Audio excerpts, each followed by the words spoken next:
that if you hear about reparations, get this very firmly fixed in your mind. You're not here for a parlor discussion. It's not something to talk about that's nice. If you don't get reparations as black folk, you're through in this country. Let me be that very specific for you. You see, what's happening to black Americans is that black Americans have been systematically socially engineered into the lowest level of a real-life monopoly game. You do not own and control a sufficient amount of anything to be competitive in America. And you've been marginalized now for 400 years. You're getting ready to be buried. You can get buried underneath a whole broad groups of ambiguous groupings. That's everything from culture groups, language groups, and gender groups. You're going down. It's no longer an issue. You better get reparations and get it fast. Now, to get reparations, one of the things I've been trying to do now for 30 years, beginning with the state of Florida, when Governor Rubin Askew put me over education, when they had no blacks in politics in Florida, was to write the first affirmative action plan in the United States, and that was written to be reparations for black folk in 1971. And George Bush Jr., I guess, what's his name, Jed Bush just killed it off about 6 months ago.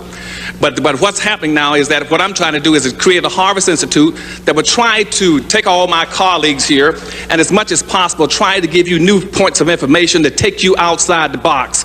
Part of the problem we got in trying to deal with reparations, a lot of the other racial issues in the country, is that we keep trying to think and find solutions inside the box. There are no solutions inside the box for black folk. You got to get outside and try to find them and get a long-term perspective and a long view on it. What's up, YouTube family? Welcome back to my space. This is Even Sraela. Guys, thank you so much for tuning to watch today's episode. So to speak to us today is Dr. Claud Anderson on the topic of reparations to the descendant of enslaved black Americans. And guys, Dr. Claud Anderson is a prominent advocate for reparations for black Americans, emphasizing that legacy of slavery and systemic racism has left black communities economically marginalized. He argues that reparations are essential for addressing these disparities and empowering black Americans, and he also says, in the speech about how slavery did black folks bad, how it left everything to the dominant white society. He says that blacks were not even able to acquire property till 1860s. Almost 99% of black American slaves and non-slaves were working for the white folk. And guys, I want you to watch this video of Dr. Claud Anderson. Once the video is done, we will get back and do a critical analysis about the same. Let's watch this together, fam. White wealth and other materials have made him a standby on many television and radio shows, as well as important symposiums and conferences on the issues of economic empowerment for the descendants of Africans in the United States of America and throughout the world. He is, whenever there's an important national convention or convening of people to talk about this subject, I never fail to find him on the program and enjoy him immensely. We welcome now Dr. Claud Anderson. Thank you very much. And to my colleagues, let me say good afternoon to you and plus the members of the audience. According to John's letter, he indicated to me that he wants me to speak to develop a national plan, and John, that's what I'll try to do for you very quickly. But let me preface that by simply saying that if you hear about reparations, get this very firmly fixed in your mind. You're not here for a parlor discussion. It's not something to talk about that's nice. If you don't get reparations as black folk, you're through in this country. Let me be that very specific for you. You see, what's happening to black Americans is that black Americans have been systematically socially engineered into the lowest level of a real-life monopoly game. You do not own and control a sufficient amount of anything to be competitive in America. And you've been marginalized now for 400 years. You're getting ready to be buried. You can get buried underneath a whole broad groups of ambiguous groupings. That's everything from culture groups, language groups, and gender groups. You're going down. It's no longer an issue. You better get reparations and get it fast. Now, to get reparations, one of the things I've been trying to do now for 30 years, beginning with the state of Florida, when Governor Rubin Askew put me over education, when they had no blacks in politics in Florida, was to write the first affirmative action plan in the United States, and that was written to be reparations for black folk in 1971. And George Bush Jr., I guess, what's his name, Jeb Bush just killed it off about 6 months ago. But what's happening now is that what I'm trying to do is create a Harvest Institute that would try to take all my colleagues here and as much as possible try to give you new points of information to take you outside the box. Part of the problem we got in trying to deal with reparations, a lot of the other racial issues in the country, is that we keep trying to think and find solutions inside the box. There are no solutions inside the box for black folk. You got to get outside and try to find them and get a long-term perspective and a long view on it. And that's what the Harvest Institute is in existence for, and that's what they're going to stay in existence for. Now, the reason you cannot win, as I said, is that you've been locked into this low level of a real-life monopoly game. You do not own and control enough of wealth. See, in 1860, for instance, black folk, as a direct result of slavery, had an ownership. When you were 98% slaves, you had an ownership of 1/2 of 1% of this nation's wealth in 1860 on the eve of the Civil War. Now, this is the richest country in the world, the most capitalistic country in the world. And here you are 140 years after slavery when you're supposedly 100% free and you still only have 1/2 of 1% of this nation's wealth. You cannot compete. The typical average white person in America has 3,500 times more money than you have. And that's not true only of blacks in America, it's true of the world internationally. What's happening right now is blacks is a marginalized, subordinated class of people all over the earth. You have 1/2 of 1% of the wealth in this nation. The same thing is true all over the world. In the world, there's approximately $392 trillion worth of wealth on the earth. And black folk around in the world have less than 1% ownership of it. That includes all the African countries, that includes Brazil, Caribbean, and America. You don't own enough control of anything. Whites control almost 100% of all the wealth, power, resources, privileges, and controls of all levels of government. You're playing a game you can't win. You got to get reparations. Now, how are you going to get it? Let me run through 3 or 4 things very quickly because I don't want to take up the time here. First thing you must do, I've heard it mentioned already, we got to commit a national campaign all over this country to start publicizing the issue of reparations for black folk. Not as something nice, but as a necessity, period. That means every living soul, every organization, every institution in this country must begin to start promoting reparations for black folk all over this country. That's level 1, is a massive promotion of reparations for black folk. Second level 2, what we must do at second level 2 now is to start having facts-finding hearings. You must have facts-finding hearings all over this country. And you're going to have facts-finding hearings on at least 2 different levels. One is you're going to go after facts-finding about what roles governments have played in the reparations, in the slavery trade against black folk, and enslavement of black folk, the marginalization of black folk. And that should break down into 2 levels. One is to investigate all levels of domestic governments, that's city, county, federal, and state governments. And the second group would go after the international. So you should have 2 groups of black folk in this country exploring and fact-finding on what roles government have played, one domestically and one internationally. On the left-hand side, you should be doing the same thing for the domestic side. You should be going after the private sector. You should be going after all the private corporations in the United States, what roles they played and how they benefited directly from slavery. And also, on the same side, you must go after all the international corporations and the roles they played and how they benefited. Now, the Harvest Institute right now, my think tank, we've already picked up one. We put out a press release on that. We're going after domestic role that major corporations played in the United States. We've already identified approximately 240 companies that are still in existence that profiteer directly and enrich themselves off of black folk.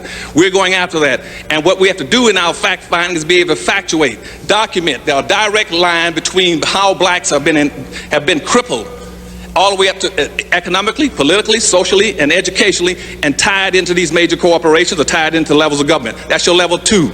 Level 3, you must then start having a national convention in this country.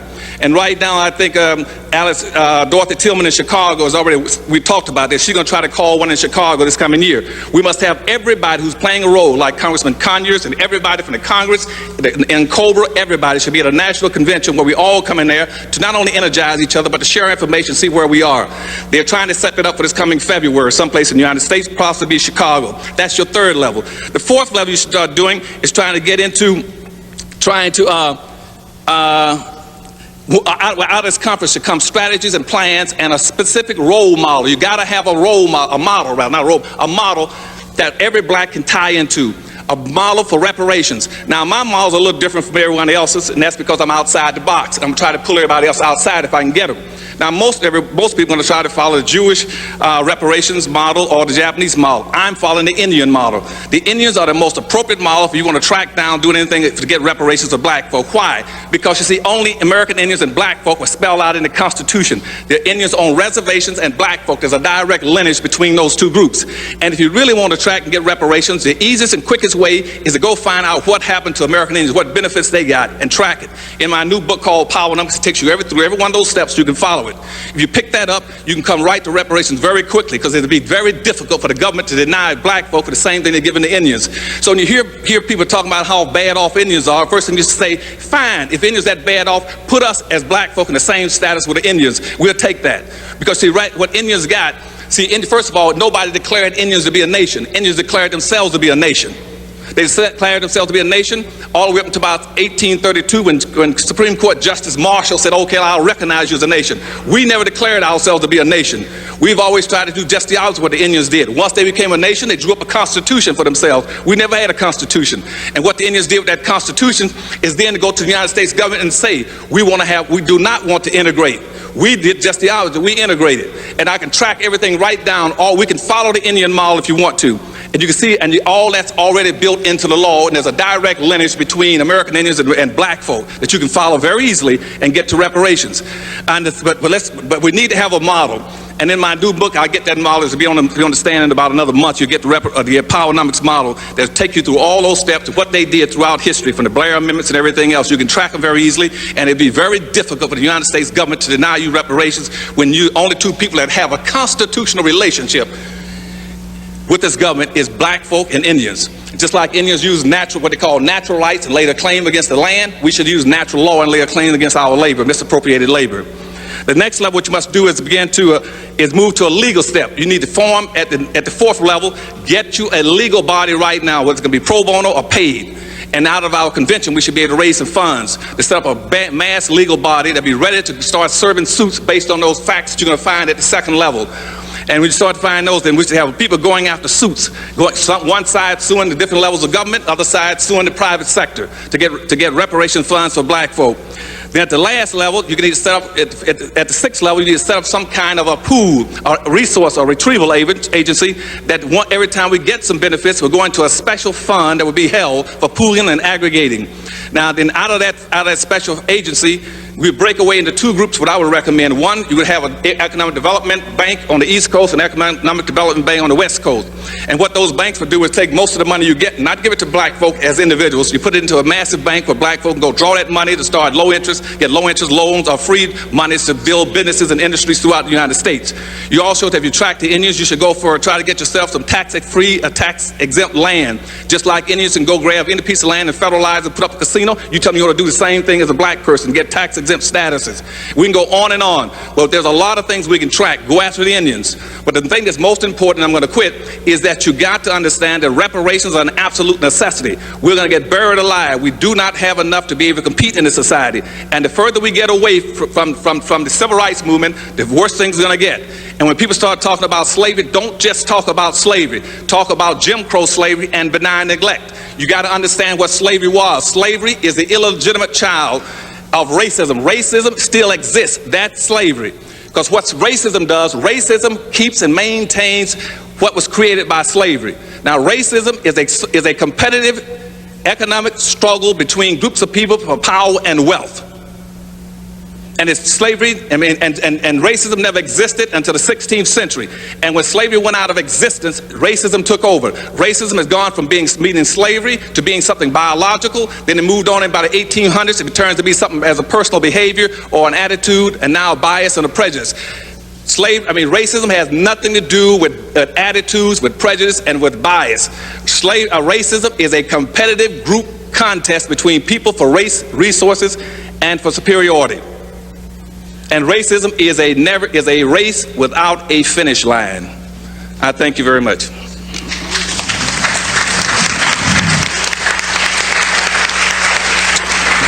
Do we have a panel here or what?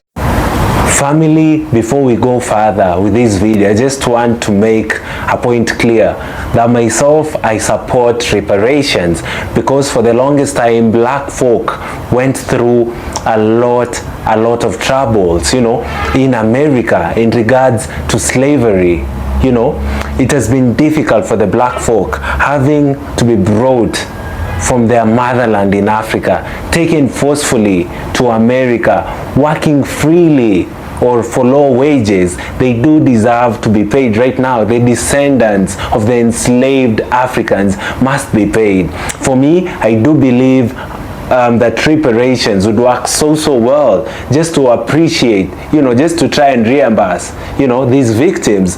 Dr. Claud Anderson's advocacy for reparations is rooted in a comprehensive understanding of historical injustices and a commitment to rectifying economic disparities faced by black Americans.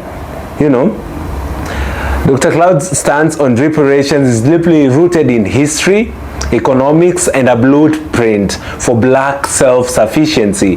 Here is a more detailed breakdown of his views. Number one, we want to start with reparations as economic justice. Dr. Claud Anderson views reparation not just as a compensation for slavery, but as a corrective economic measure for centuries of exploitation and exclusion. His key point: black Americans were essential to building the U.S. economy, especially in agriculture, railroads, and industry, yet they were never compensated and were deliberately blocked from wealth building opportunities. Black folks were blocked from wealth building opportunities. They were never paid, you know, for the labor they had, especially in agriculture and industry and railroads. You know, black folks were never paid anything for all these works. You know, after emancipation, black people were promised 40 acres and a mule, but that promise was never fulfilled. Policies like the GI Bill, the New Deal, and Homestead Acts disappropriately excluded black Americans while massively benefiting white citizens, black folks who built America. Black folks who've made America look how it's looking today. Black folks who've ensured that the economy of America is running today. You know, they must be reimbursed. The number two is specific reparations proposal. In Powernomics, Anderson outlines targeted economic solutions for the black community, such as land grants and interest-free loans to black businesses and farmers.